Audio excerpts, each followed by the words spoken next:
Abiyoyo, Abiyoyo, Abiyoyo, Abiyoyo, Abiyoyo, yo yo yo yo, Abiyoyo, yo yo yo yo. That's a little African lullaby that Pete Seeger, the American singer, heard some African women singing. He thought, that's too good to be true. There must be a story behind a song like that. And he found out, in fact, all that they knew about the song was that it was about a giant. So he made this little story about Abiyoyo. It seems the story begins in a little village. And in this village lived a little boy and his granddad. And the little boy was given a present for his birthday one year, and it happened to be a guitar. And that was when trouble began, because he used to go around the village and say, hey, rock-a-bang, boo-bang, yeah, yeah, yeah, rock-a-bang, boo-bang-a-lang, yeah, yeah, yeah. And the people sort of got very, very angry about this, you know, because they were just going to have a nice lie down in the sloughs, and he'd go, yeah, rock-a-bang, yeah, yeah, rock-a-bang, boo-bang, you know. And he thought, oh, no, no, no. If things weren't bad enough, the granddad, he had a little stick. He called it his zip stick. And with this thing, he could make things disappear, you see. You know, somebody's going to have a nice, cool drink after a hard day's work, and he goes, zip! And the glass would disappear and they get all wet.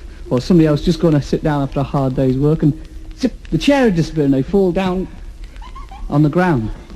Anyway, that with the little boy and his yeah, yeah, yeah, yeah, boom, bang, bang, yeah, they sort of banished them. They made them go and live on the outskirts of town, so they had to go and find themselves a nice little semi-detached cave out in the hills, in the wilds of Surrey, see. And they found themselves a nice semi-detached cave there and settled down. And one morning, this is where the story really begins, one morning the little boy woke up.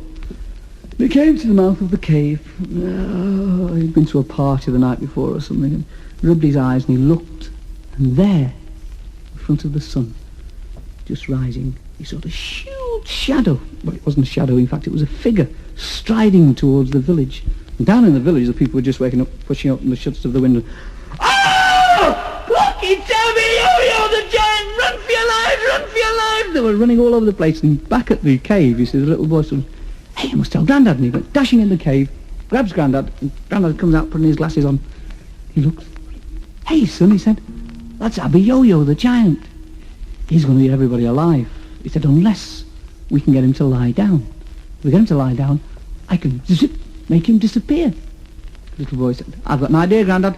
Goes dashing back in the cave, grabs his guitar, starts running across the fields, saying, come on, Grandad, running across the fields towards the giant Abiyoyo.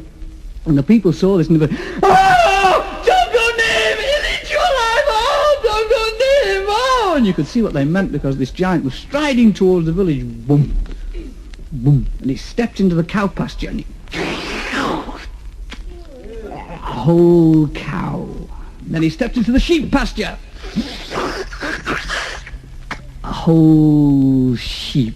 And the people said, oh, don't go near him, you see, he'll eat you alive. And the little boy started running towards him, and eventually he arrived there at the feet of Abiyoyo, and he looked up and up and up, and the giant stood over him, and his arm right up in the air like this, and the little boy sort of stood and looked all the way up this thing, and all he saw was horrible long nails, because the giant never cut them. And he had dreadful matted hair, because he hadn't seen any of the ads on television, you see. And he had horrible stinking yellow teeth, because he didn't brush them 3 times a day. And he was just going to come down, the little boy, with his giant hand, and the little boy went, Abiyoyo, Abiyoyo, morning, Mr. Abiyoyo, Abiyoyo, Abiyoyo. You know, and the giant sort of let his hand fall and started smiling, because, you know, he'd never heard a song about himself before. I mean, if you heard a song about yourself, you'd be very pleased. And this was, the little boy got stronger and said, Abiyoyo, yo, yo, yo. Sing it out, Mr. Abiyoyo, Abiyoyo, yo, yo, yo. So the giant had to go.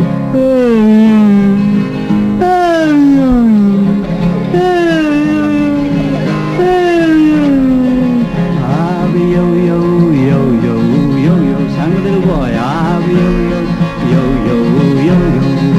Abiyoyo, do a little dance there, Mr. Abiyoyo, Abiyoyo. And the giant started to dance and his teeth started pounding. Abiyoyo, Abiyoyo.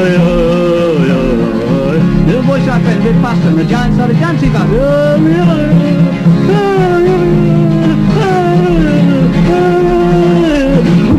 fell down exhausted, and the granddad came and zip, zip, and he disappeared. And all the people, oh, fantastic, you saved our lives, come back to the village and bring your yeah, and bring your zip stick, come back and we'll all have a big celebration. So they went back, they had a big celebration, they all gathered together and they all sang, Abiyoyo, Abiyoyo, Abiyoyo, Abiyoyo, Abiyoyo, yo yo yo yo, Abiyoyo, yo yo.